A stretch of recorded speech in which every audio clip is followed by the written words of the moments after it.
Shrishtam manamapi Sachiputram atra surupam Rupam tasagrajamuripurim maturim koshtuvahatim Radha kundam kirivaram Horadikamadvasam Prapto yasya Pratita kripaya Sri Guru Tam Natosmi Urave Gaurachandraya Radhikaya Itadale Krishnaya Krishna Bhaktaya Tad Bhaktaya Namo Namah Anandalila Maya Vigrahaya Hema Bhadivyacchabe Sundaraya Tasmai Mahaprema Rasapradaya Chaitanya Chandraya Namo Namaste Chaitanya Chandraya Namo Namaste Chaitanya Chandraya Namo Namaste Bhaktya Vihina Aparada Lakshe Chiptascha Kamani Toranganadi Kiripamahitam Sharanam Prapana Vrinde Namaste Charanarvindam Vrinde Namaste Charanarvindam Govinda Damodara Madhaveti Govinda Damodara Madhaveti Govinda Damodara Madhaveti Govinda Damodara Madhaveti Hey Krishna Hey Radha Hey Sakhi Govinda Damodara Madhaveti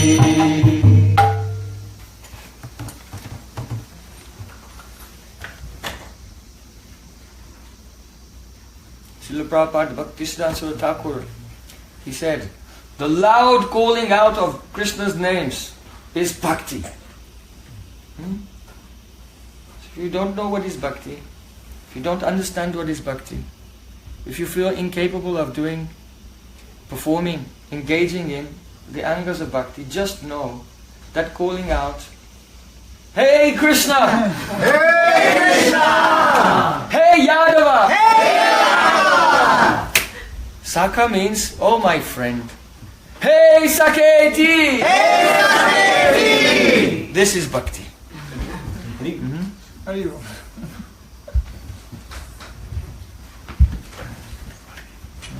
If you loudly call out to Krishna, then any Maya cannot come into your mind.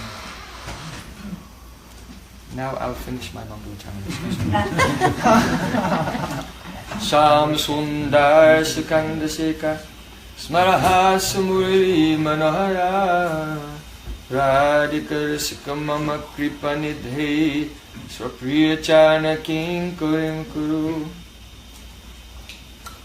Tavaivasmi Na Jivami Tvayavina Iti Vigyaya Devi Tam Namam Chanantikam.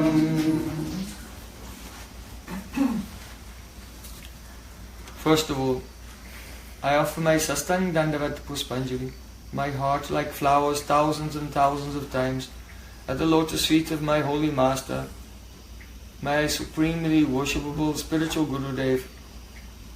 Asmadya Paramaradhatama Guru Pada Padma Nitya Pravishta Om Vishnu Pad Akstotara Sata Shishimad Rupanuga Acharya Varya Srila Bhakti Vedanta Narayan Goswami Maharaj. Secondly, I offer my pranam thousands of times at the lotus feet of my Param Gurudev, to Srila Prabhupada and to all of our Sri Rupanuga Gaudiya Guru Parampara.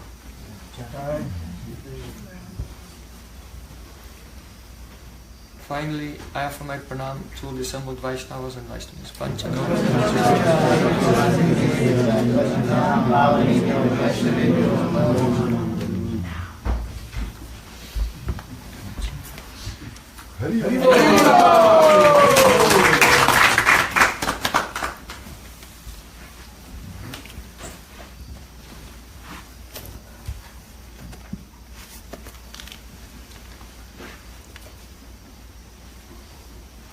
By the causeless mercy of Sri Guru and Karanga, now this momentous, historical and astonishing moment has come in our life. We will hear a verse of Srimad Bhagavatam.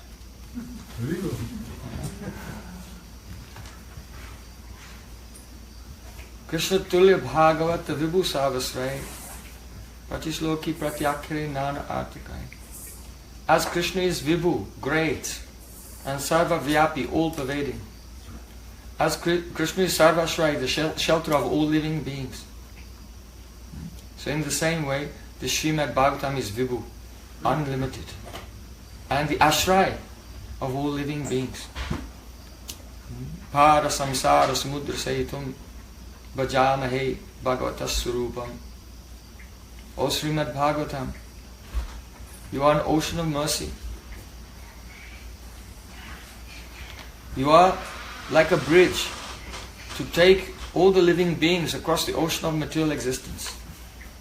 You are Bhagavat Swarup, directly the literary incarnation, the sound incarnation of Brajendanandan, Shama Sundar, Radharaman, Radhakanta, Gopijana Vallabh Krishna.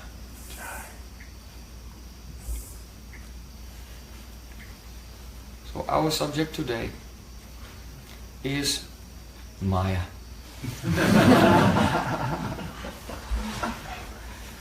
Perhaps some of you are familiar with this subject.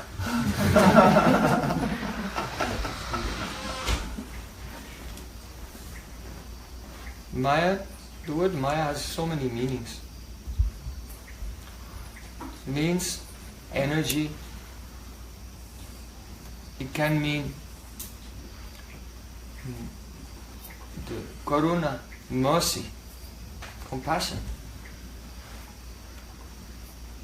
Miyate anaya iti maya, that by which it is measured. In other words, when our consciousness becomes entangled in measuring the sense objects of this world, how soft is it? How fragrant is it? How crunchy is it? How chocolatey is it? Our senses are, our consciousness is going out through the senses, trying to measure and evaluate and taste everything. Oh, this is Maya. And Maya can mean illusion. So, Sri Krishnadas Kaviraj Goswami has said, Krishna Surya Sama Maya Haya Andakar Yahan Krishna Tahan Nahi Maya Adhikar. Krishna is like the sun, effulgent sun. And Maya is like a darkness. So what is Maya? Maya is only the absence of perception of the sun. So, wherever the sunlight is present, there cannot be any darkness. So when you look at the sun, you cannot see your shadow. But when you turn away from the sun, then you see a shadow. So in the same way, when we turn towards Krishna, we do not experience the illusion of material existence. And when our consciousness is turned away from Krishna, then at that time we become covered by Maya. By illusion. In that state of illusion, we become quite mad. Yakshaktayo vadatam vadinam vai vivada sambhava bhuvo bhavanti. Daksha Maharaj, in his Hamsaguya prayers, he said, "O my Lord, you who have unlimited astonishing qualities, I bow down to you. By the influence of your external energy Maya, you cause the creation of so many philosophies and different ideas. Even people, if they don't believe in God, they have so many ideas. These ideas, they came from God's Maya also. All the arguments for and against all come from God. Vivada sambhava bhuvo bhavanti means the argument and counter-argument. And the living beings, they become engaged in this argument and counter-argument. And it goes on forever, without any end, without any cessation. They become addicted to that. Why? Because this state of a never-ending confusion and no conclusion is the default position when our consciousness is turned away from Krishna. When our consciousness is turned towards Krishna, then we have direct experience of transcendental reality. And when we are turned away, then we're thrown into endless confusion of conflicting arguments and counter-arguments. Like a fever of the mind. So, in Bhagavad Gita, Sri Krishna said, Daivi yesha gunamayi mamma maya duratteya mamaiva ye prapadyante mayametam tarantite. The influence of my external energy, Maya, which is composed of three vrittis, three functions, sattva, rajas and tamas, three gunas, is impossible to cross beyond. No one can do it. It is insurmountable. However, Sri Krishna said, if someone surrenders to me, then easily they cross beyond it. Just like it's very difficult to cross over an ocean. But if there's some water in the hoof print of a calf, you step over it without even noticing. So when someone approaches the lotus feet of Krishna, then the ocean of Maya, it contracts to be like the water in a hoof print of a calf, and the devotee crosses Maya without even thinking about it. It's a side effect. It's not just concomitant, anusangik.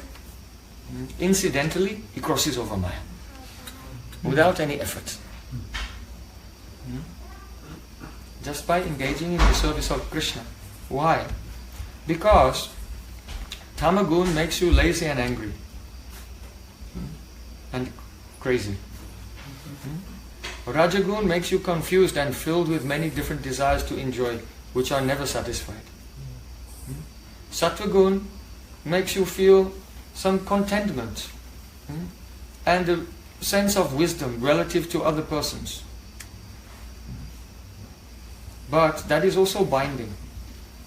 Jnana sangetna badnati sukha sangena chanagaha.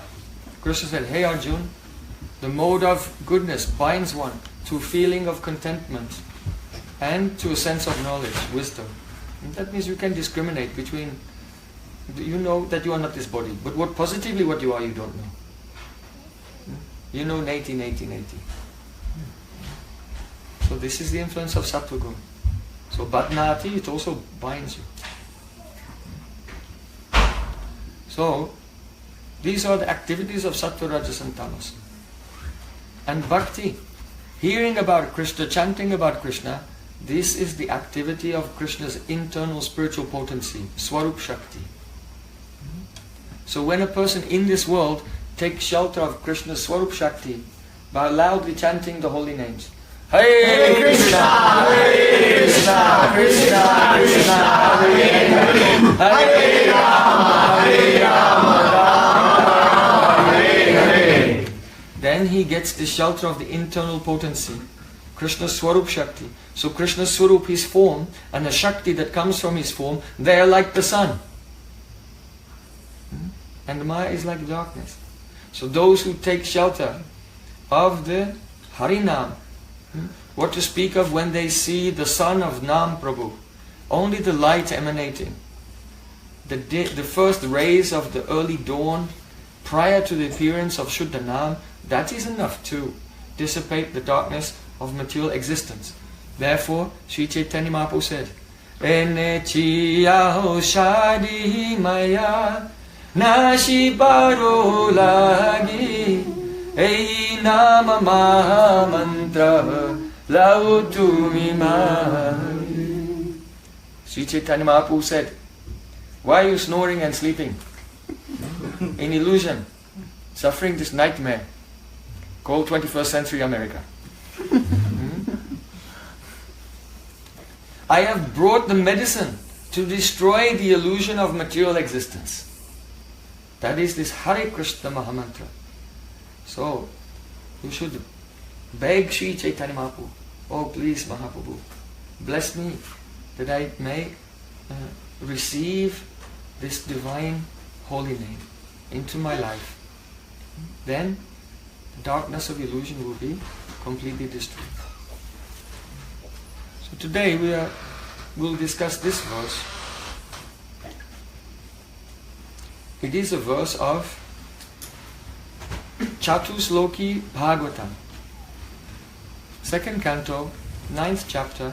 There is the history of Lord Brahma, the first created being in this universe. And when he first became aware that he existed, he could not understand. Who am I? What am I? Where am I? He saw he was seated on a lotus flower. So first he tried to understand what was his origin by an empirical approach. Just like scientists today, we recognize that everywhere in nature there's cause and effect. Right? Always cause and effect is at play. So that gives us a clue that at the end of this chain of cause and effect there is an ultimate cause. Savakarna Karanam. Therefore Vedanta in the 2nd sutra it said Janmadhyasya Yataha. Parabrahma, the supreme truth, is that reality which is at the end of the chain of cause and effect. Whichever way you look at it, in the universe or in the atom, you go down. Everything you're seeing is an effect of a cause, which is an effect of another cause, which is effect of another cause, which is effect of another cause, and it goes down. No one came to the bottom of it yet by empirical research, because the causes become finer and finer and finer, then they become finer than the senses that you're searching for them with. If you have a net and the holes are this big, you cannot catch a fish which is this big. So the empirical research doesn't lead us to any conclusion because of the limitations of our sensory instruments. So Brahmaji discovered that. He climbed down. He said, where did this lotus... I came from this lotus flower. Where did the lotus flower come from? So he climbed down the stem. But he couldn't find its origin. Why? Because the seed from which it came transformed and became the lotus. So then how will you find the cause when the cause has transformed into the effect? So that was impossible. So he came back and he was sitting and contemplating what to do. So then at that time the Supreme Lord mercifully revealed to him 2 syllables. Tapa. Tapa. Tapa, general meaning is austerity, but really the meaning of tapa is to concentrate your mind. That's the real austerity. To concentrate your mind in the search for Brahma, the supreme truth. You see? Not really that only doing austerities, physical austerities is not really tapa. You see, Hiranyakashipu, he stood on his tiptoes with his arms in the air for 60,000 years.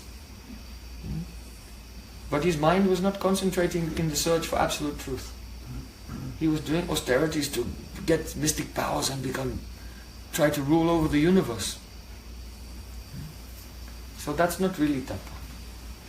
Tapa means to fix your mind on Brahma, the absolute truth, in the search for the absolute truth. Tato Brahma Jigyasa. So he was doing that, and he heard the syllable. He heard the syllable tapa, and then he began to meditate.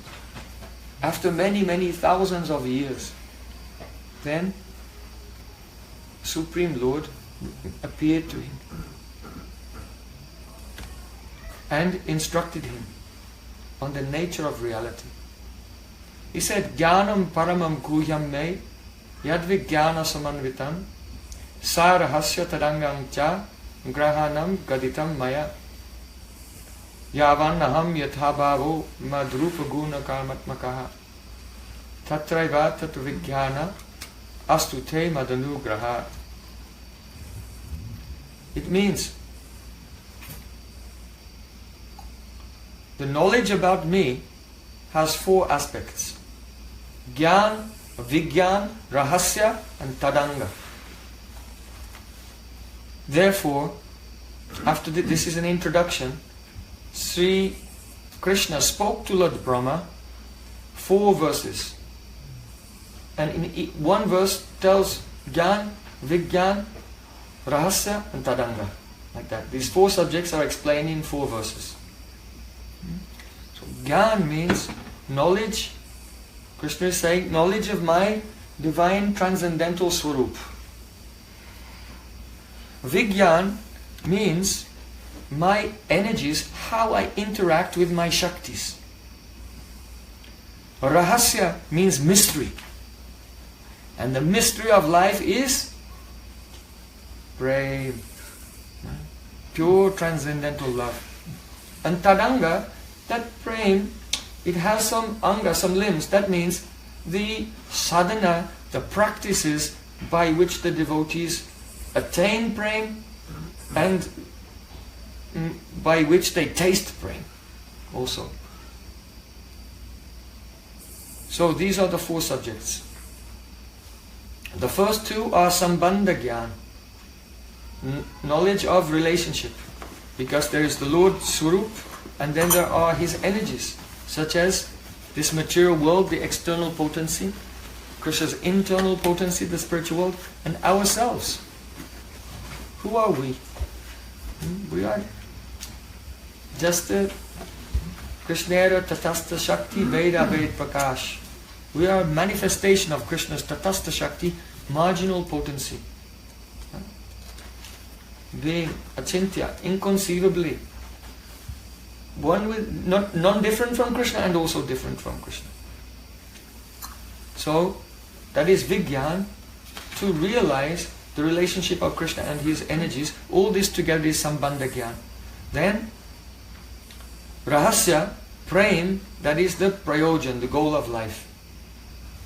And then Tadanga, that is Abhideya, the process of how to attain the goal of life, Bhakti itself. So then Lord Brahma, he said, Yavanaham Yatha Bhavo. Yavanaham means as much as I am. Yatha Bhavo. And my bhavs, my ecstatic moods, my intentions, Madrupa Guna Karmatmaka, my form, my qualities and my pastimes. So here Yavan applies to Rup, Gun, Karmatmaka also. As much as I am in my form. In other words, may you realize how long are my fingers? What is the shape of my toes? What is the shape of my calves, my chest, my arms? The shape of my face, my eyes? As much as I am. All the details of my form, may you realize it. May you realize my qualities and my pastimes. Astute Madanugrahat means, may all this be awakened in your heart, Madanugrahat, by my mercy. grihanam gatitam maya. So take up this sadhana to realize all of these things. So then the Supreme Lord instructed Brahma in these 4 verses, which are known as Chatusloki Bhagavatam. Srimad Bhagavatam has 18,000 verses. But the essence of all those 18,000 verses are present in this Chatusloki Bhagavatam. So this verse is the second verse of Chatusloki Bhagavatam. It is on the subject of Maya, Krishna's energy, how he relates to it, and what is the nature of that Maya. So we can recite the verse. You can repeat after me. Ritirtam yat pratiyeta na pratiyeta chatmani tad vidyadatmano mayam yatha bhaso yatha tamaha Ritirtam yat pratiyeta na pratiyeta chatmani tad vidyadatmano mayam yatha bhaso yatha tamaha Ritirtam yat pratiyeta na pratiyeta chatmani tad vidyadatmano mayam yatha bhaso yatha tamaha.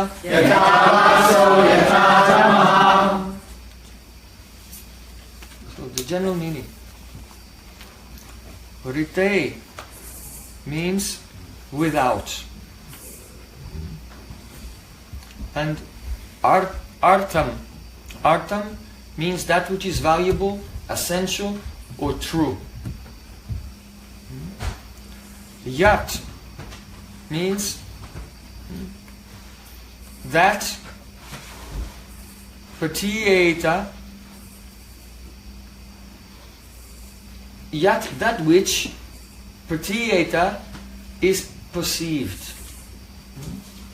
In other words, that which is perceived when artham, the essential underlying nature of reality, is not perceived. Now, this is the first line. Ritertam yat pratiyeta, yat, that which pratiyeta is perceived, ritertam, without, in other words, artham, without artham, when the essential underlying nature of reality is not perceived. Na pratiyeta cha atmani, and na, that which is not perceived, na pratiyeta cha, and that which is not perceived, atmani, in the absolute truth, the self. Here the self means Supreme Self, Sri Krishna. So, here 2 things.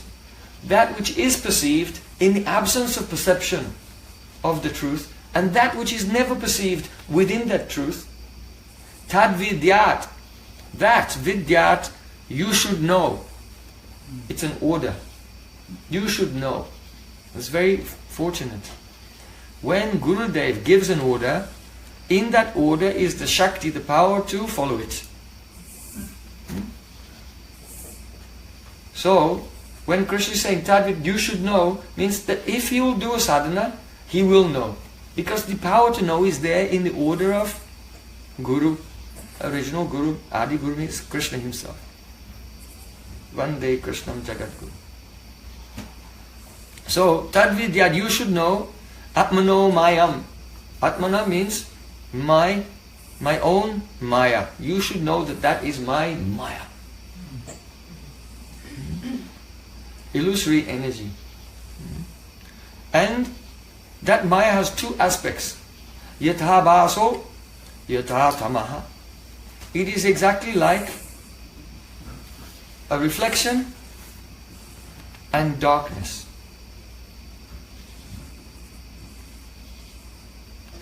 So, abhas can mean reflection. Abhas can also mean illumination. So our acharyas have explained this verse in various different ways because the words can be interpreted differently. But whichever way you interpret it, it comes out as the same, with the same conclusion. So there's no difference of opinion among the acharyas. Only in the way that they extract that conclusion. So, that which is experienced when the underlying essential reality is not experienced, and that which is never experienced within that underlying reality, you should know that that is my Maya, illusory energy, which is like abhas, a reflection. Light must be there for a reflection to take place. And tama, like a darkness. So, the entire subject of Maya-tattva has been summarized in this verse in the most astonishing way. In the most wonderful way. Because Bhagavatam is like this. It's an ocean, unlimitedly deep. So we'll try to dip our finger a little bit in the surface of that ocean this evening. So, what is being told here? I want to present the two different interpretations that acharyas have given. First of all, yathabhaso yatatamaha. This Maya is like a reflection and like a darkness. This can be interpreted as the reflection is called Jiva Maya, and the darkness is called Guna Maya. In other words, Maya has two aspects. One aspect of Maya is the Upadan Karan, the ingredient cause. So if you look at the world, it's made of stuff. Right? No one actually knows what this stuff is. But anyway, it doesn't matter. We can try to enjoy it. So, the world is made of a substance. So that ingredient, these are the evolutes of Prakriti, the different elements of material nature, and they've all come from Pradhan. Pradhan means the ingredient cause of the world. The unmanifest sum total aggregate of non-differentiated material energy. That is called Pradhan, and it is the Upadan Karan, the ingredient cause of the world. That is one aspect of Maya. Then the other aspect, Yathabhaso, that is called Tama compared to darkness. Why? Because the ingredients are insentient. Right? All the stuff around us, this cloth, this wood, these bricks, this glass, all has no feeling and no consciousness. So no consciousness means Tama, darkness. Because there's no light of awareness in the ingredient. Then Yathabhas means that which makes a semblance, an abhas of consciousness. That is called the Jiva Maya. That's the aspect of Maya that acts upon the Jiva, which is acting upon us. So, that Jiva Maya also has two aspects, Vidyavriti and Avidyavriti. The Vidyavriti, that means the function of Maya that gives knowledge of the distinction of the conscious self from matter, comes from Sattva Gun. Therefore in Gita Krishna says, Sattvat sanjayate jnanam. From Sattva Gun comes knowledge. Here knowledge just means the discrimination between the soul and the body, matter and spirit. That is the Vidyavriti, comes from Sattva. And then there is the Avidyavriti of Maya, the ignorance potency of Maya. It comes from Rajas. Kama Esha, Krodha Esha, Rajagun Samudbhava. Avritam Jnanamete na Jnanino Nityavarina. Hey Arjun, this mode of passion is the cause of calm, worldly desire. And it is agyan, ignorance, and it covers the knowledge of the living entity. So, the avidya vritti is rajas, and it turns into tamas, because it's unstable. So, that avidya vritti also has two aspects. One aspect is called avranatmaka and other vikshepatmaka. So avarana means covering and vikshep means distracting. How is that? The avaranatmaka aspect of avidya vritti, the ignorance potency, covers our awareness of our own self-effulgent spiritual nature. Atma is the self-effulgent by its own inherent potency. It is naturally self-knowing, self-aware. Yet the avidya vritti of Maya in the form of avaranatmaka shakti it eclipses that knowledge and makes us unaware of our own spiritual nature. That is avaranatmaka. Then vikshepatmaka means distraction. Literally it means throwing.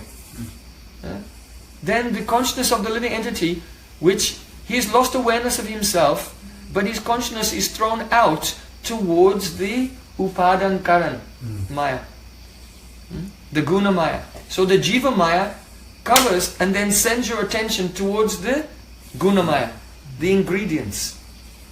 And so that's the condition of basically everyone who's conditioned. Right?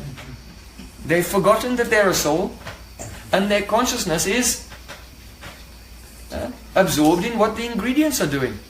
All these ingredients around us, earth, water, fire, mind, intelligence, and false ego, are mixed together and makes this thing we call life. And we're completely in a state of perpetual distraction, being absorbed in that. You see? So avaranatmaka covering and then distracting.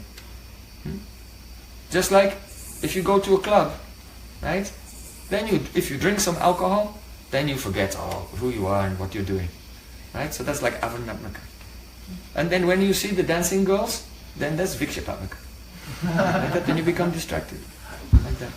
This is an example from gross life. But it is little similar.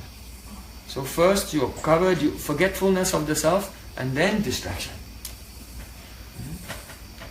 So here, yatha baso yatha tamaha. Abas can mean the jiva maya, which acts on the jiva, which has two features, vidya and avidya, and avidya has two features, avaranatmaka and vikshepatmaka. And then tamaha means the upadan karan. Abas is nimitta karan, the operative or efficient cause of the material world, and the tamaha is pradhan, the ingredient cause, upadan karan, ingredient cause of the material world. So Maya is like this. This is one interpretation of the verse. Another interpretation of the verse is that yatha bashod yatha tamaha, the abas can refer to the vidyavritti and the tama to the avidyavritti. Because in the sattva gun there is somewhat a reflection of the soul's consciousness in the sattvic chitta. So he gets to know something about, some knowledge about the self. Otherwise the avidyavritti just puts him into a complete illusion. So acharyas have given both interpretations. Now,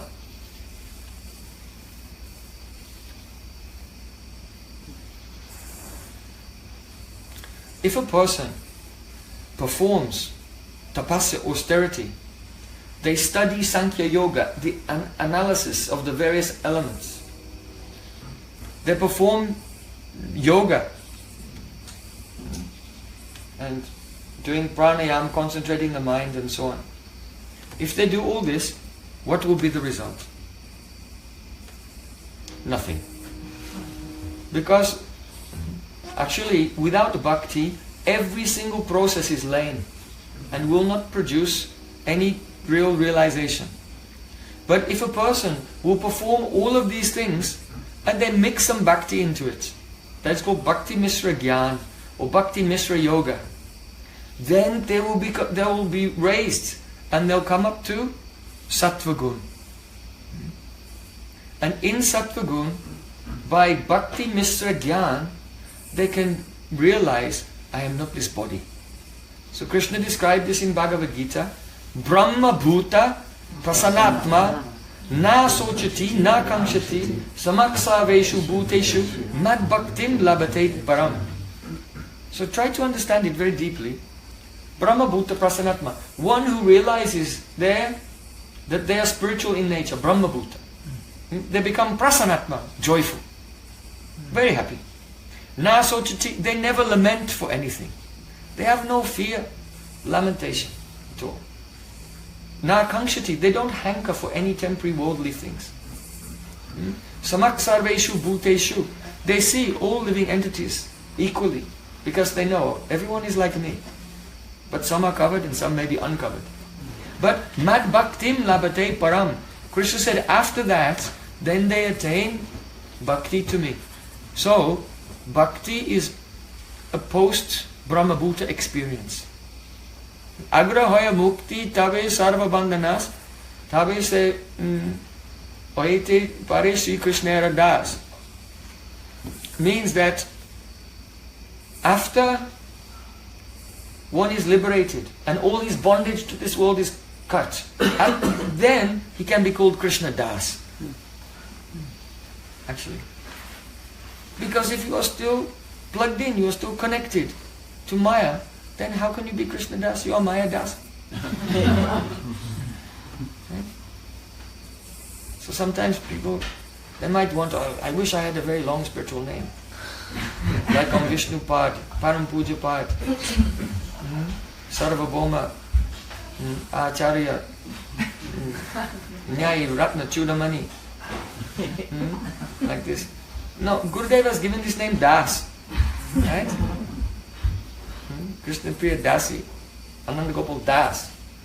Actually, try to just live up to the expectation of that name. We don't need any honorific. This name is so high. Even actually we have not come to that stage yet. So, the meaning here is, Brahma Bhuta Prasanatma, the person who was on the path of Gyan or Yoga Sadhana, was also mixing some bhakti with his sattvic practices. And because of this, what happened? The Vidya Vritti of Maya, Sattva Gun, was rising and rising, and the Vidya Vritti of Maya revealed to him that I am not this body. Right? So he became happy. Brahma Bhuta Prasanatma. But then what happens? Because the Vidya Vritti of Maya is like a fire. And its function is to destroy avidya. So once avidya has been destroyed, then the Vidya Vritti of Maya has nothing to do. So just as a fire which no longer has anything to burn goes out, so the sattvic influence of Vidya Vritti of Maya is also destroyed, also disappears, leaving what was left, pure bhakti. You see, he was doing bhakti mixed with sattva gun. Because of that, the sattva was rising and rising. So vidya destroyed avidya, but when there was no avidya to burn, then the vidya also disappeared and now only bhakti is left. That's what Krishna is saying, therefore, mad bhaktim labate param. After that he attains devotion to me. But what does he realize in that stage? Brahman. Because he was practicing, doing a sadhana which was sattvic, and he mixed bhakti with it to make it effective, therefore he did not realize Paramatma or Bhagavan. He realizes Brahman.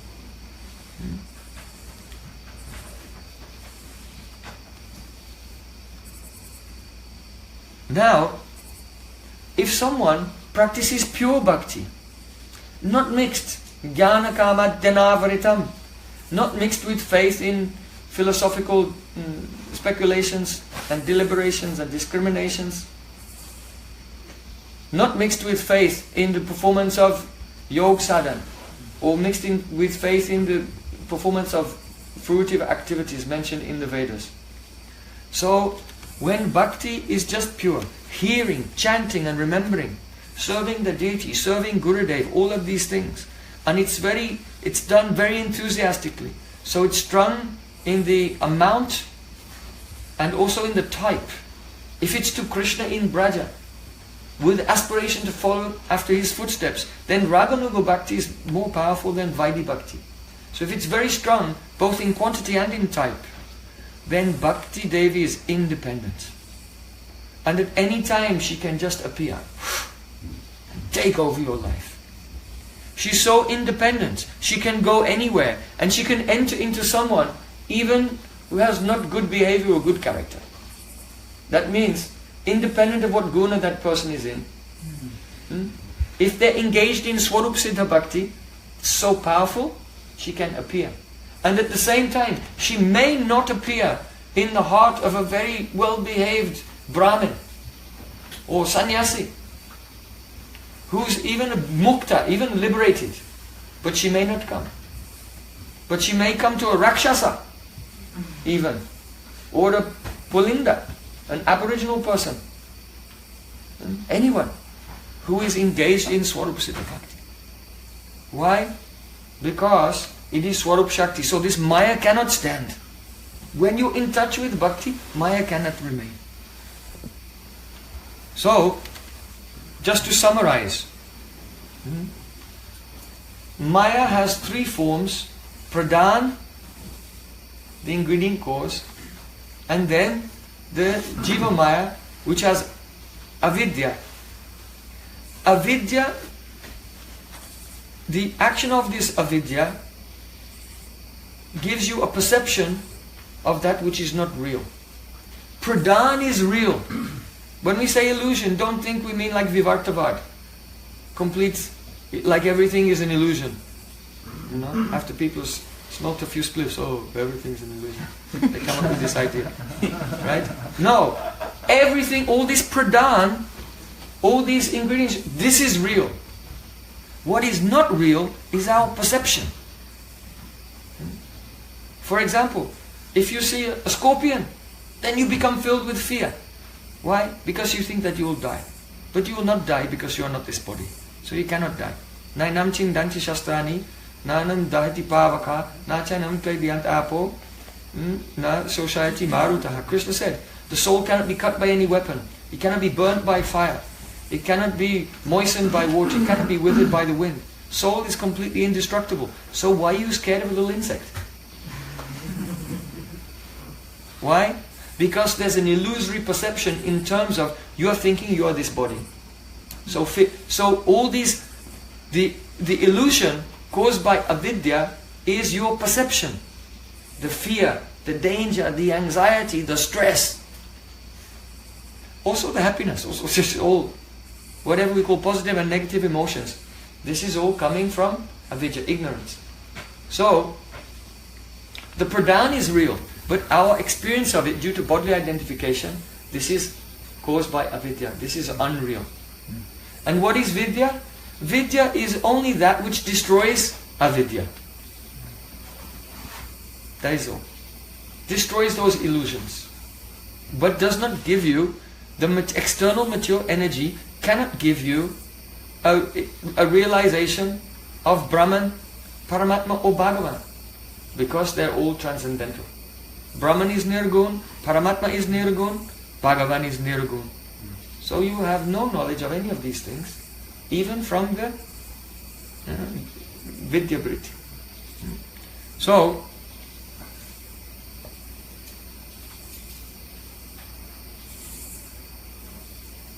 now, we want to analyze the verse again. Come back to the first word, rite. So rite in Sanskrit means without. But the word rita in Sanskrit, it means the path, it means knowledge, and it means truth or reality. Rita. Therefore, rite is rita in the locative case. Saptami vibhakti in the locative case. So rite means in the truth or in the reality. So now the whole verse takes on a different meaning. Ritertam yat pratiyeta na pratiyeta tatmani tadvidat atmano mayam yata basho yata tamaha means that energy which reveals abas. Yatabas is a light. That which energy which is like a light, which reveals both material and spiritual objects according to the special desire of the Lord. And that energy which conceals either material or spiritual objects in accordance with the desire of the Lord. Tad vidyat, you should know, atmano mayam, that this is my yoga maya.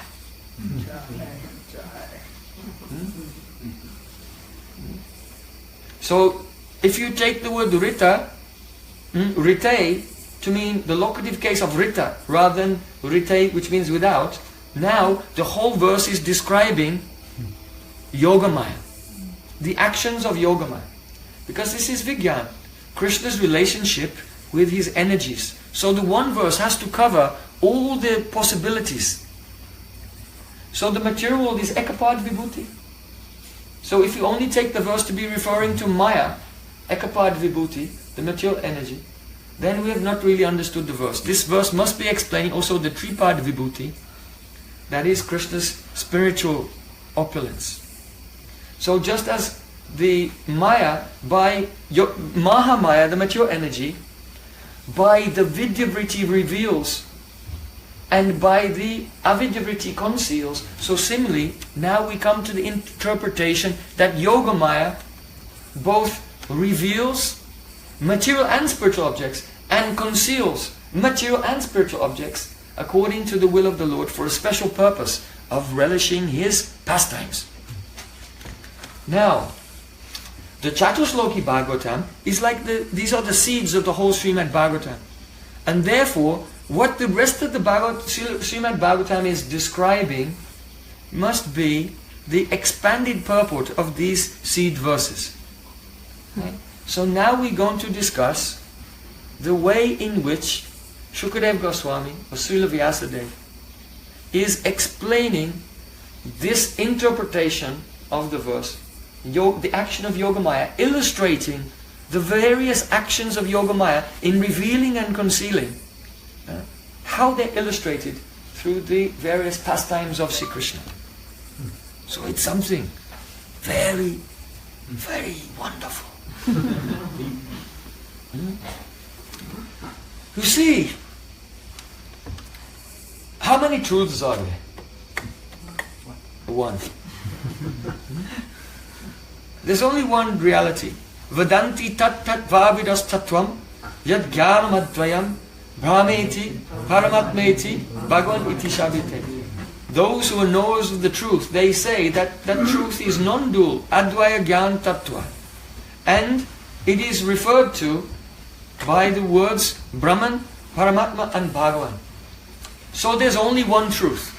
So when we affect, though the truth is really in its fullest sense is Bhagavan, when we're in Maya, Mahamaya, the material energy, we don't see Bhagavan, we don't see Paramatma, we don't see Brahman. We see what? The Pradhan. Now because the effects are non-different from their cause, because the Shakti is non-different from Shaktiman, therefore everyone's only looking at the one truth.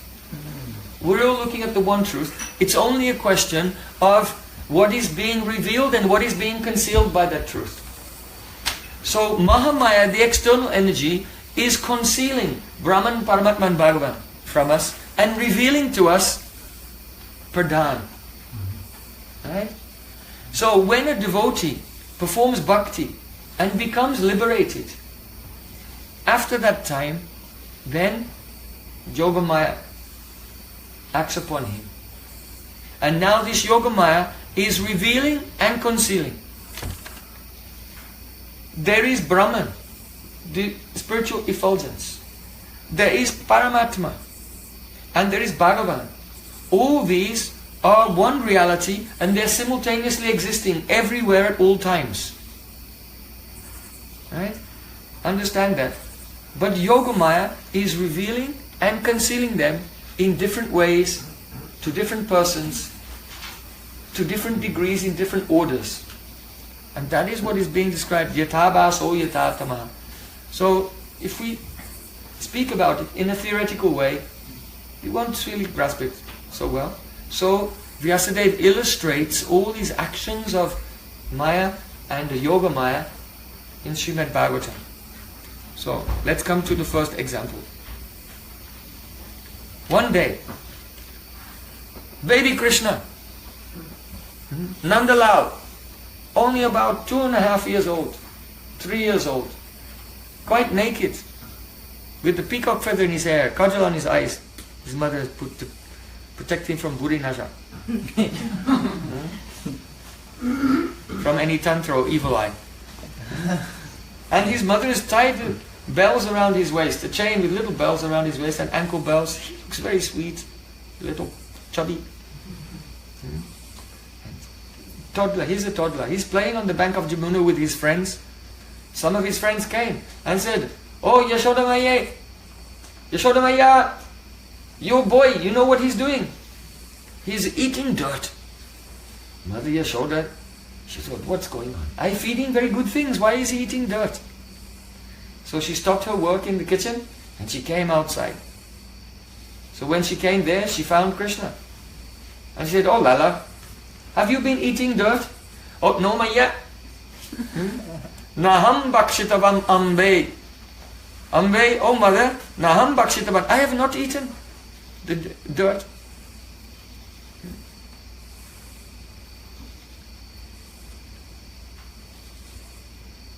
Mother Yashoda said, "But your friends told me you're eating dirt." Krishna said, "Yes, I can explain everything. Today when I came out to play with my friends, they all showed me that they'd stolen sweets from their homes and from different places. And they were showing each other the things they had stolen. And they were sharing with each other. And then they offered it to me. And I said, no, I never accept any stolen things."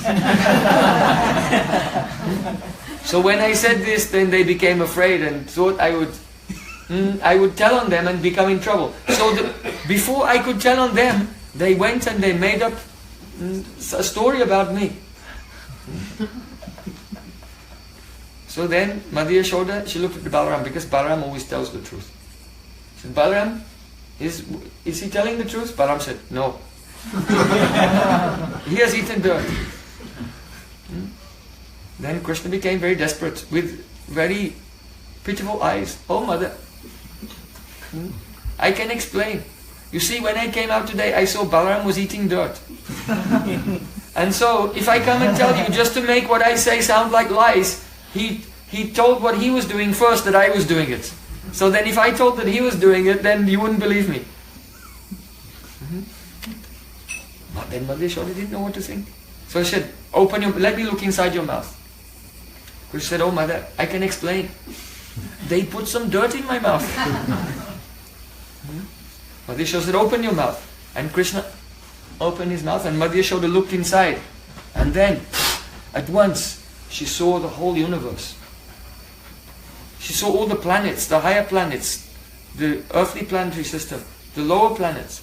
She saw on earth there was the forest of Vrindavan. She saw mountains, rivers and oceans. She even saw herself in Vrindavan looking in Gokul, looking in the mouth of Krishna, looking at another universe there.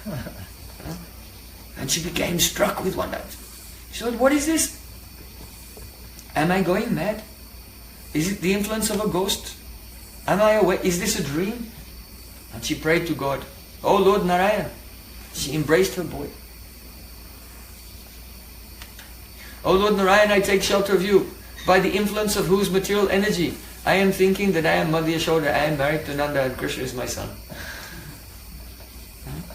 So ordinary person, their family relationships are like that. But because this is Madhurya, sweet human-like pastimes, Mother Yashoda is thinking. But all her relations are eternal, transcendental, established eternally without beginning by Yogamaya. So they are real. So then, Mother Yashoda, she calmed down and she thought, oh, perhaps someone is doing some tantra on my boy. I should take him to some brahmanas so that they'll do like an exorcism and the yagya and purify him. So then she brought baby Krishna to the brahmanas and they told her, you should mix cow urine and cow dung and smear it all over Krishna to purify him.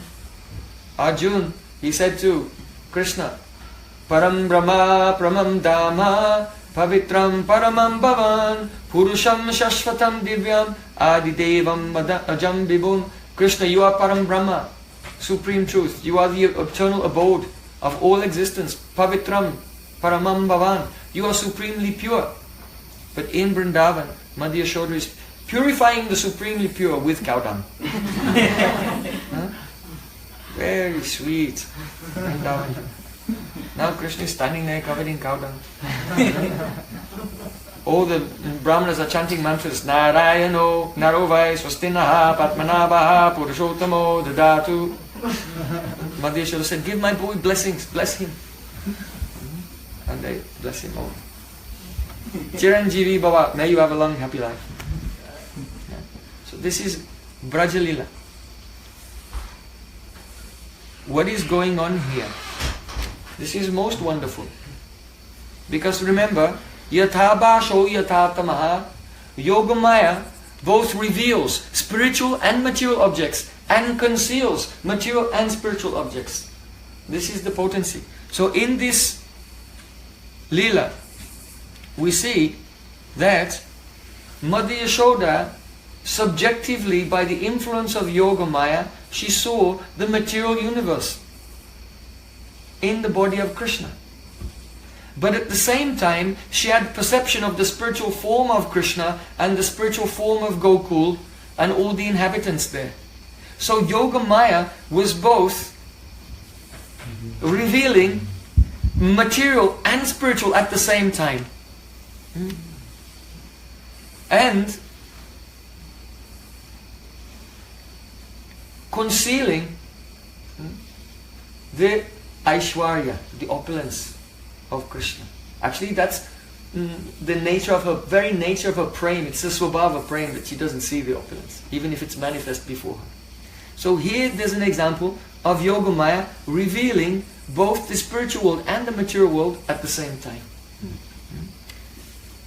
This was done to show that the Prem of Mother Yashoda could not be restricted by a display of opulence. And also because Krishna himself, he is so overwhelmed by the Prem of Mother Yashoda that Krishna has forgotten that he's God. So don't think that Krishna is thinking, well, I'm God and now I'm going to show my mother the universe. Not like that. Krishna was thinking, oh no, now I'm in big trouble. And he opened his mouth and he thought, my mother's going to tie me up again, or she'll punish me somehow. So, because Krishna has forgotten that he's Bhagavan by the influence of Mother Yashoda's Prem, but he's still Sarva Shaktiman. He's still the Lord of all existence. So all of his Shaktis are standing in line waiting to serve him. So his Aishwarya Shakti, is the opulence potency. So now's my chance to serve. And quickly came there and manifested the universes. His material opulence is the universes in the mouth of Krishna. And Yogamaya revealed them. Why? To do rasantara. Because Mother Yashoda was angry. So if she'll suddenly see the universe in her child's mouth, then she'll forget everything and just have love for him. So in this way, his Shaktis came and saved him from a good chastisement. But he was not aware of it.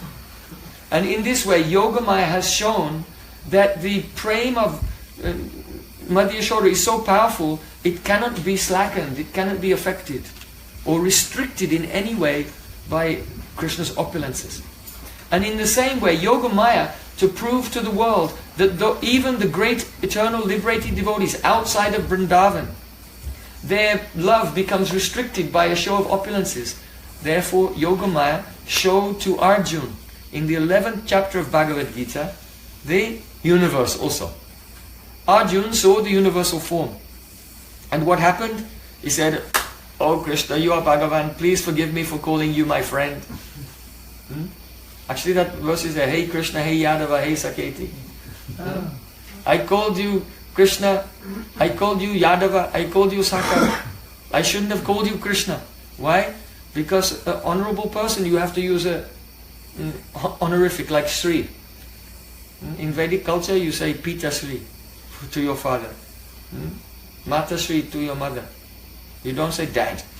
You say, "Oh, greatly opulent and holy, opulent father." "Oh, very beautiful mother." So you should use honorific Sri. With Krishna also you should say Sri Krishna. So Sri also means Radhika. Hare Krishna. Hare Krishna. So he said, "Please forgive me. I just, in a casual way, I used to call you Krishna. Hey Krishna, hey Yadava. I called you Yadava." What does that mean? That the ruling dynasty of the world is the Kuru dynasty.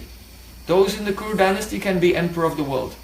But the Yadu, no one born in the Yadu dynasty can be the emperor because of the curse of a Yayati March that he gave to his son, Yadu, when he wouldn't exchange his old age for his youth. So the Yadu dynasty can never be kings of the world. So the Kuru dynasty, they are the major aristocracy of the world, and Yadu dynasty, they are minor nobility. And so in this way, Arjuna was thinking, I used to, "Hey Yadava, come here.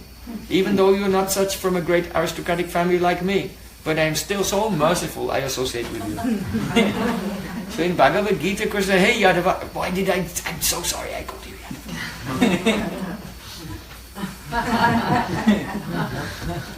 You have to hold your ears and bite your tongue and stand up and down 10 times. So, I just, forgive me, I made a terrible mistake. "Hey Krishna, hey Yada, hey Saketi, I called you my friend." What is the essence of Sakiras? Samata. We're the same. So Arjuna's Sakya Bhav, his friendship, it was curtailed, it was restricted by the vision of opulence. So the Prem in Vrindavan is so much superior to the Prem of anyone outside of Vrindavan. But here, there's a speciality. How is Yoga Maya acting? As I mentioned before, there is one reality, and all those aspects of reality simultaneously exist, and Yoga Maya is revealing and concealing them in various ways. So, first, when Yoga Maya revealed to Arjuna the universe, he didn't see the Sarupa of Krishna. Lovely Sarupa of Krishna driving his chariot. So Yoga Maya revealed the universe, which is material, right? And concealed the Sarupa of Krishna, which is spiritual. But then Yoga Maya concealed the universe and revealed four-armed Vishnu form of Paramatma, while concealing the beautiful two-handed form.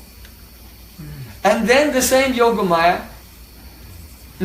concealing the universe and concealing the four-armed form, was revealing Krishna's beautiful two-armed Swarup. Like that. So in this way, this is Yatha Bhasho Yatha Tamaha. Yoga Maya is revealing, concealing different things. So, for Arjuna, he saw them in a series. The material, the Paramatma, and the Bhagavan form, in a series. But for Mother Yashoda, she was seeing simultaneously the material and the spiritual at the same time. So, Yatha Bhasho Yatha Tamaha. Ritetam Yat Pratiyeta Na Pratiyeta Chatmi. So, all these examples are given in Srimad Bhagavatam. Now, come to the case of Lord Brahma.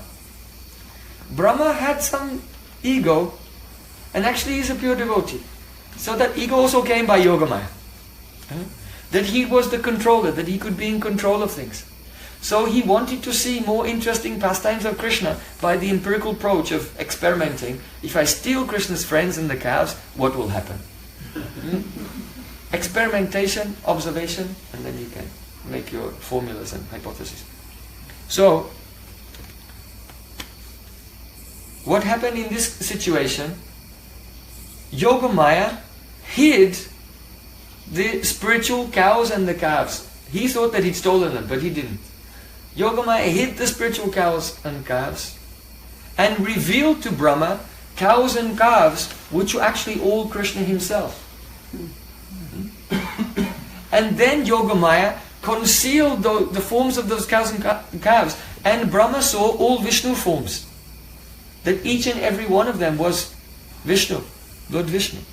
And then Yogamaya hid those Vishnu forms and he just saw Krishna again. Like this. So, here is the speciality that Brahma was experiencing in a sequence, the revelation and concealment, revealing and concealing actions of Yogamaya in a sequence. Now, we see in Srimad Bhagavatam a pastime in order to reveal to us the nature, the achintya nature of Krishna's Swarup. Krishna's Swarup is inconceivable. And therefore, being inconceivable, it is unlimited and limited. Krishna's form is not only unlimited, it's limited and unlimited. That's inconceivable. That's achintya. So we see during the Damodar Leela that Krishna, because his mother was giving breast milk to him, but she saw the milk was boiling over. So she put him down and went to tend to the boiling milk. And Krishna, his face became red, he stamped his foot and he bit his lip. He was so upset. My mother, she put me down when I hadn't finished drinking milk. I'll teach her a good lesson.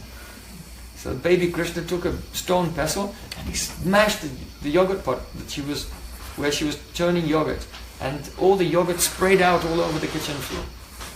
Then see Krishna, he thought, oh, she'll punish me for this. So he quickly ran away to hide. But because he's a little baby, he was not aware that he ran through the yogurt. So anywhere he goes after that will have yogurt footprints everywhere. So Madhya Yashoda came and followed the yogurt footprints and found him standing on a grinding mortar, stealing butter and feeding monkeys and crows. So then Madhya Yashoda snuck up on him with a stick in her hand to catch him. But when Krishna saw that the monkeys were running away and the crows were flying away, then he realized, someone's behind me. And just as Madhya Yashoda was about to catch him, he jumped down and was running on little legs in a zigzag way, like that, to make it more difficult for his mother to catch him. But eventually she took the stick and she acted as if she was going to throw the stick at him. And he flinched like that, and then she caught, with her left hand, caught Krishna's right hand. And he was terrified seeing the stick. So she thought, I don't want to traumatize him because he'll be maladjusted when he grows up. So she threw away the stick. And she thought, but I should tie a rope around his waist, and then from the back of that I should tie another rope that goes to the grinding mortar, so it's like a baby harness, so that he can only make chaos in a circle whose radius is the length of the second rope. Basically, just to limit the destruction that he can do. And to stop him from running away, because when he gets upset, he told his mother said, oh, Banda Bandhu, you are a friend of the monkeys. Krishna said, if you think I'm the friend of the monkeys, then I'll run away from home to the forest and live with them. I'll not live with you anymore. So she thought he was so stubborn, maybe he'll run away to the forest, so I'll have to keep him in the house. But he should be able to move around a little bit. So she wanted to make a baby harness from rope. So at that time, she took a rope and she tried to put it around the waist of baby Krishna. But it was 2 fingers too short. So her friends and neighbors, they bought more ropes. She said, bring another rope. And she tied it. Again she put it around, and again it was 2 fingers too short. Why? Because Krishna, he was just like a stubborn baby. He was upset. I don't want to be bound. I don't want you to tie me up. So because Yogamaya fulfills the desire of Krishna, so it was impossible to bind him. But after a long time, when Krishna saw that Madhya Yashoda's face had become red, and she was perspiring, and she was embarrassed in front of her friends. Her friends were saying, oh Sakhi, It seems that it's not written in your fate that you can bind him. And she's thinking, oh, definitely, he came from my womb, he's not smarter than me. But because she couldn't do it, she was feeling embarrassed. And when Krishna saw her hard work for hours, from early in the morning to almost lunchtime, then Krishna felt sorry for her. So, Dristva Parishomam Krishna Kripayasit Sobandane. Shukadev Goswami said, seeing the hard labor and fatigue of Madhya Yashoda, Krishna's heart melted. And then he thought, oh, alright, she can bind me. And then at once, the Aishwarya Shakti that was manifesting this mystic opulence, that he could not be bound, disappeared. Just with one rope from her hair, she bound his waist. So, this was to, here, Yoga Maya wanted to show so many things to the world. That Krishna is controlled by the love of his devotees. And that when Krishna sees a devotee making a hard labor, striving with great determination to attain the goal of his life, then Krishna's heart melts. And then Yoga Maya comes and Krishna becomes bound by the love in the heart of that devotee. So, knowing this, we should try with great energy, with great endeavor, and make a very strong effort every day to do our sadhana, our daily practices. Even if day by day, you're not seeing any result and you're feeling exhausted, but Krishna is seeing that you're exhausted. And then His mercy will come and He will allow Himself to be bound. So to prove this, now, what is the speciality here? Yatha baso yatha tamaha. That Yoga Maya is both revealing and concealing. Yoga Maya is revealing the Swarup of Krishna is inconceivable. Why? Because in the morning, Madhya Yashoda puts a chain of bells around his waist. Madhya Yashoda already bound him. So he's bound. And at the same time, as his Swarup is limited, his Swarup was also unlimited because so many ropes tied together and still he could not bind him. So here Yoga Maya is revealing the inconceivable nature of Krishna's Swarup as being both limited and unlimited at the same time.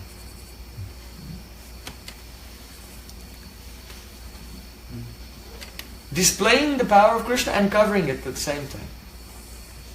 So, another example. Yatha baso yatha tamaha. Perhaps you know that once Krishna was traveling with Narad, with Vyas and so many sages and rishis. And he came to one city. And the king of that place, Bahulasva, and one Brahmin, a poor Brahmin who lived there, Srutadev, also, they both approached Krishna at the same time and they said, "Oh my Lord, please accept my invitation and come to my home." And Krishna said, "Yes." There and then, Krishna expanded himself and he went to the palace of the king and to the home of the Brahmin. But not only that, Narad, Vyas and all the rishis who were with Krishna, all of his associates, they also manifested two forms and went to both houses. We also see in Dwarka that Krishna is with Satyabhama in her palace, but also with Rukmini, and also with Nagnajiti and Jambavati and Lakshmana. And with 16,108 queens, he's with all of them. In the morning he wakes up, he takes bath, he gets dressed, and he has to go to work. You know, he has to sit in the Sabha of Ugrasen Maharaj, in the parliament of Dwarka. All the young princes, they have to go there, and Ugrasen Maharaj presides over that assembly, and they make their political decisions whether to go to war or make peace or whatever the Yadu dynasty will do that day. So, in 16,108 palaces, Krishna wakes up, he gets ready, and he sets off from the palace. And he sets out from there and he goes to the gates of the Sudharma assembly house. And when he gets to the gate, 16,108 forms all go into one, and then one Krishna goes through the gate and into the assembly house. Like this. Now, what's happening at this time is that every queen is seeing Krishna is with me. And Krishna's leaving from my home and going there. But she doesn't see any of the other forms. And every other queen is only seeing the form of Krishna that's leaving her palace in the morning. Shrutadevan Bahulasva. Krishna said, yes, I'll come to your home. Yes, I'll come to your palace. So the king saw Krishna go there, but didn't see Krishna go to the house of the Brahmin. And the Brahmin saw Krishna come to his house, but didn't see Krishna go to the palace. Like this. So here we see Yatha Baso Yatatama, that Yogamaya is both revealing and concealing. He's revealing the form of Krishna who's doing pastimes with that particular associate, and concealing all the other forms of Krishna who are meeting with the other associates. Now this is different to the example of, say, Mother Yashoda seeing the universe in Krishna's mouth. Why? Only Mother Yashoda saw the universe in Krishna's mouth. However, so that's the example of Yogamaya working in different ways on one person. But this is an example of Yogamaya working in the same way but on different people. Simultaneously. All at the same time. So, also we see in Rasalila what happened. When Krishna began to dance, he expanded and he danced with every gopi. All the gopis at the same time. But every gopi saw, only Krishna is with me. So Yogamaya was revealing Krishna's Sarup with each gopi and concealing to all the other gopis. But what happened? To Radharani, Yogamaya revealed all the forms of Krishna with every gopi. And so even though every gopi there was so happy Krishna's only dancing with me, Radharani became upset. Wait a minute, he's dancing with everyone. So she frowned her eyebrows. And as soon as Radharani's eyebrow descended, then Krishna became filled with fear and thought. And suddenly, all these other forms disappeared. And he took the hand of Radhika and disappeared, ran away with her. So, these are the actions of Yogamaya. Now, when Krishna comes to this earth, those who have performed Bhakti Mishra Gyan and they've destroyed avidya, they've also destroyed vidya and they've attained bhakti, but they don't have prem. When they see Krishna walking on this earth, when he comes here, they see that he's Paramatma. They see him as, they say, oh, there is Paramatma.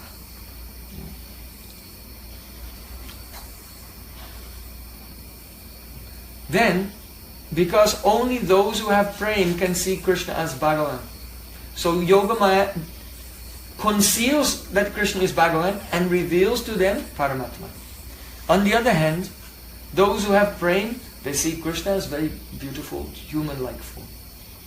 Now, there are persons in the Leela who are not liberated, who have not destroyed avidya, like Kamsa Maharaj.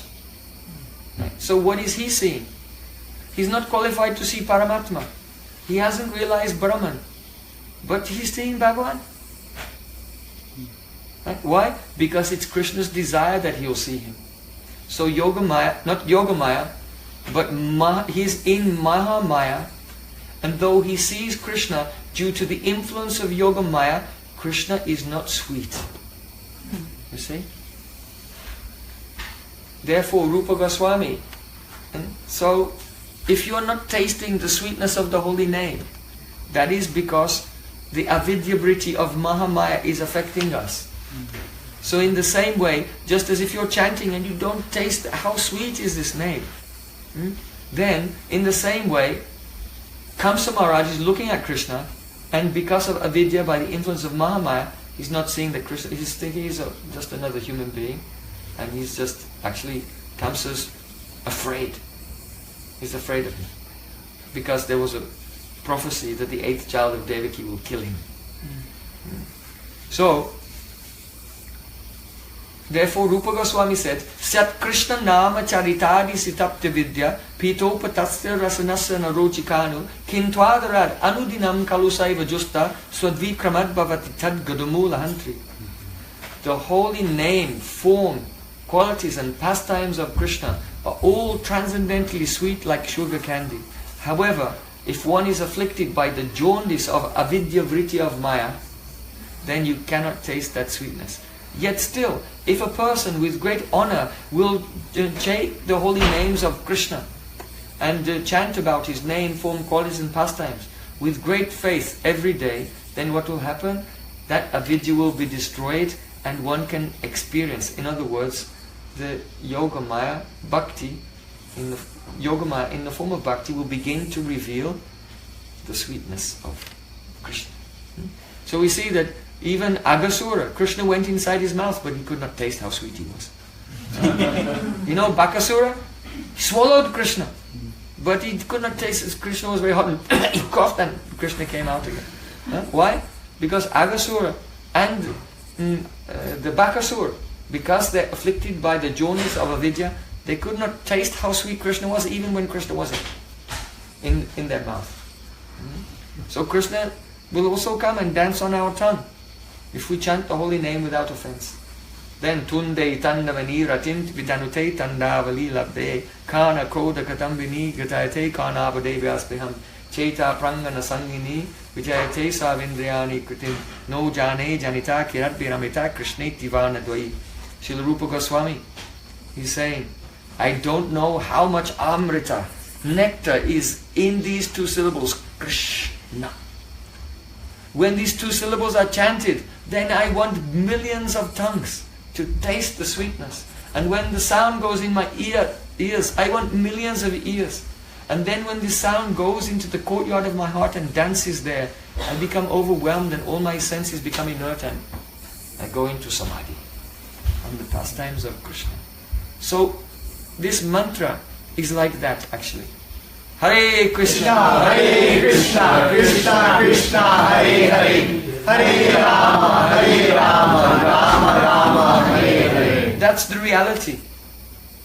But Mahamaya, the avidya is covering, and when we engage in service of the Naam, Sevan Mukhi Jivado, we become inclined to serve Naam by repeating it again and again. Swayameva Spuratyadaha, then Krishna's form and qualities manifest themselves and the influence of avidya vritti is destroyed simply by chanting. So, Mahamaya is a partial expansion of Yogamaya. So the relationship between Mahamaya and Yogamaya, you can see towards the end of the 10th canto, the prayers of the Vedas personified. They pray, "Oh my Lord, your external material energy is such that the living beings, being attracted, embrace that material energy. And by the influence of Maya, they lose their own opulence. That means self-knowledge. We are Satchidananda by nature, and we lose that awareness. But you, Krishna, the Vedas are praying, you are never affected by Maya. Your relationship is like a snake that has shed his skin." So this is a very nice example. That if you see a snake, they shed their skin, and they come out of that skin, and you look at that skin, it's exactly like a snake. But the snake and his body, they are connected and they are alive. And the skin looks like the snake, but it's inert and it has no sentience. It's not feeling. So in the same way, Yogamaya is non-different from Krishna's Swarup. And it is of the nature of Satchidananda. And the Mahamaya is manifest the objects which are asat, achit, not conscious, and nirananda. There's no joy in them. And so, though Mahamaya is Krishna's energy, it's distinct from his Swarup and it never touches his Swarup. So Krishna can never be affected by Mahamaya. So every single living entity, according to their surrender or the lack thereof of Krishna, will experience him in a different way. So Srimad Bhagavatam has illustrated that in the pastime, after Krishna had killed the elephant, Kuvalayapida, and broken the tusk of the elephant and beat him, and also beat the driver of the elephant. And Krishna and Balaram, then they were attacked by soldiers. So Balaram took the other tusk, and Krishna and Balaram fought off the soldiers. And then they entered into the wrestling arena of Kamsa Maharaj, carrying the tusks on their shoulders, sweating from their exertion of fighting, covered with drops of sweat and drops of blood also that splashed when they were beating the elephant and the soldiers. And very seriously, Krishna and Balaram, they stepped into the wrestling arena of Kamsa Maharaj. It was a stadium with thousands of people all watching. But everyone who saw Krishna and Balaram at that time, they all saw them differently. And all experienced the different rasas, because Krishna is Akhila Rasamrita Murti. He is the embodiment of all the rasas. Shanta, Dasya, Sakya, Vatsalya, Madhurya. 5 primary rasas and 7 secondary rasas. Hasya, Adbhuta, Virya, Karuna, Rodha, Vibhatsa, Bhayanaka. Comedy. Hasya, Adbhuta, astonishment. Virya, Chivalry. Hasya, Adbhuta, Virya, Karuna. Compassion, anger, Vibhats, the disgust and fear. All primary and secondary rasas were there manifest in Krishna as a shelter of, as the object of them, the Vishaya of all rasas at the same moment. So Shukadev Goswami, in the ecstasy of that moment, he said, Malanam asanirninam naravarastreenam smaro murtiman Gopanam swajano shatam shitikbudam shasta sopitro shishu Mrityo bojavate virada vidusham tattvam param yoginam Vrishninam paradevati vidito rangam gato gatasa graja. Shukadev Goswami said, when Krishna and his elder brother entered into the wrestling arena of Kamsa Maharaj, at that time, Malanam Masanir means the other wrestlers who were there getting to fight, they saw Krishna as being hard as a thunderbolt, their opponent. And they felt the Vera Ras, they wanted to fight with him. Malanam Masanam Naravara. The other kings who were there, they were proud, oh, we are very handsome, powerful kings. But when they saw Krishna, they thought, Naravara, he is the best of all men. And they were astonished. Strinam smaro mortimam. The young princesses of the Yadu dynasty and other dynasties who were there present in Mathura, when they saw Krishna, they thought, boom, boom, boom, boom. Cupid himself, he looks like the god of love. Smaramurtimam, Kamdev personified, had appeared there, and they were attracted to him in Madhurya Ras, romantic mood. So we have what? Vira Ras, Vismay Ras, Adbhut, astonishment, Madhur Ras, then Gopanam, Swajano. The cowherd boys who were there, who had come with Krishna from Mathura, they saw Krishna and thought, oh, he's our family member. He's from our village. He's our friend. So they felt Sakyaras. And they also felt Hasyaras. They were laughing. For them it was fun. Before they came to the wrestling arena, Krishna and his friends, Krishna had killed the washerman and put on all the brand new silken clothes that were meant for Kamsa Maharaj. And he took all the clothes and ornaments and he dressed his friends also. So they're all dressed up in royal clothing, and they were boys from the farm, they're walking in the city for the first time. So the cowherd boys, they said to Krishna, hey Krishna, how can you fight with these wrestlers? They're huge like mountains with bodies as hard as stone. And Kamsa Maharaj is so powerful. How can you fight? Then Krishna, he went and he manifested a huge tall form of Vishnu. You can see that deity in Mathura, Dirga Vishnu. All the boys saw, wow, and they were clapping their hands. Brilliant. And then Krishna became small again. It was great fun. And for the cowherd boys. When Krishna beat the wrestlers and beat Kamsa Maharaj, all the cowherd boys were clapping and laughing. And then they jumped into the arena. If a boxer is successful in a boxing match, then all his trainers and everyone, they jump in. So all the cowherd boys, they jumped into the arena. But when they got there, they said, oh, you beat them, but can you beat me? And jumped on Krishna and wrestled and put him down. Jai Jai. In front of everyone. So the coward boys, they saw Sakyaras and Hastaras. Gopanam Swajano Satam Shitibujam. And the demonic kings of the world, they saw Krishna was like punishment personified. And they became angry. Sapitra Shishu and his parents. Like Nanda Maharaj was there, Mother Yashoda was not there. But Vasudeva and Devaki and Nanda Maharaj, and especially the Brijbasis who were in Vatsalya Ras, they thought he's our child. So the Brijbasis who had Vatsalya Ras for him, who were there, they felt that Vatsalya Ras, and also secondary Ras, Karun Ras, compassion. How can this soft little boy, only 10 years old, almost 11 years old, fight with the powerful Chanur and Mustika, Shal and Toshal? So they felt compassion. Then Mrityu Bhojapate, Kamsa Maharaj, saw Krishna and thought he was the angel of death. Like Yamaraj, death personified, and he was filled with fear, Bhayanak Rasa. Actually, those who are unfavorable to Krishna, it's not actually rasa, it's ras abhas. Because for an aprakrita, transcendental rasa to manifest, there has to be a staiba, vrati. So because they don't have staiba, vrati, love for Krishna, so their rasa is the abhas of, it's not really Bhayanak rasa, it's Bhayanaka rasa abhas, fear. So the Mrityu Bhojapate Virada Vidusham, avidush, that means ignorant persons who are afflicted by avidya, they thought that Krishna was just a human being with a body made of insentient elements. Tatvam param yoginam. But the yogis who were there, what did they see? Paramatma. Krishna, we were mentioning that before. Those who become purified from the influence of avidya and vidya, then they can see Krishna as the Paramatma. So they saw Krishna as Paramatma. Then Vrishninam Paradevateti. And the members of the Vrishni dynasty, the Yadus, they saw him as Paradevata, as Bhagavan. Like this. So,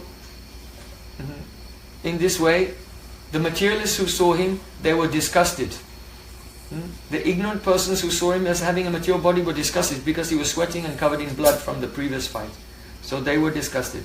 And they experienced the Vibhatsa Rasa. And the yogis who saw him as Paramatma, Shanta Rasa. Like that. And then the members of the Vrishni dynasty who saw him as Bhagavan, Dasya Rasa.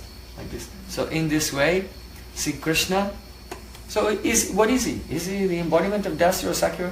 Everything. Now Yoga Maya is simultaneously revealing and concealing different aspects of Krishna to every living entity according to their surrender and relationship with him. So this is great news for us. Because if we will surrender to Sri Krishna, following in the footsteps of the gopis of Vrindavan, especially the maidservants of Radhika, then when we remember our Krishna mantra, then the word Swaha means Yogamaya, indicates Yogamaya, and she will reveal to us, she will conceal that Krishna is Brahman, conceal that Krishna is Paramatma, even conceal that Krishna is Bhagavan. She will conceal Shanta, Dasya, Sakya, everything, and just reveal Krishna as like a Kamadev, like a Pushpaban, like that young boy who is the embodiment of all romantic love and who is the beloved of Radhika. So this is a summary of Sambandha Tattva, Sambandha Gyan in relation to Maya-tattva, which is all revealed in this verse. Ritartam yat pratiyeta na pratiyeta champani tadvidyara manomaya yataraso yatatam. Gaur Premanand. Srimad Bhagavatam ki Jai. Sadhu, sadhu.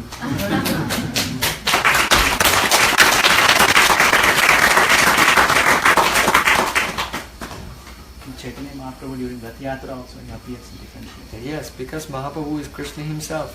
So you can see the same actions of, we can tell the same katha related to Gaur Lila. Just like Sarvabhauma Bhattacharya, he saw Sadbhuj. It was revealing that he was both the Krishna, two arms Krishna, 2 arms Lord Ramachandra, and 2 arms with Danda and Kamandalu as a sannyasi as well. So it's another reveal, and then that was concealed again, and he saw him as a sannyasi. So we can also experience. Ramananda Roy, what did he see? Rasaraj Mahabhav Swarup. He said, Paile dekil lu toma sannyasi Swarup, Ediyama toma deki shama gopurup. At first I saw that you were a sannyasi, but now I am seeing a dark complexioned cowherd boy. And just near to that dark complexioned cowboy, I see Kanchana Putulika, a golden doll. And the effulgence of that golden doll is spreading and covering the sham complexion. That is Gaur. That is Rasaraj Mahabhav. Rasaraj, Rasik Sheikha Sri Krishna, completely bathed in the golden complexion of Mahabhav Swarupini Shrimati Radhika. That is Gaur. Like this. So we can also, all these various permutations and combinations of the revelation and concealment of Yogamaya are also at work in Gaura Lila. Gaura Premanande.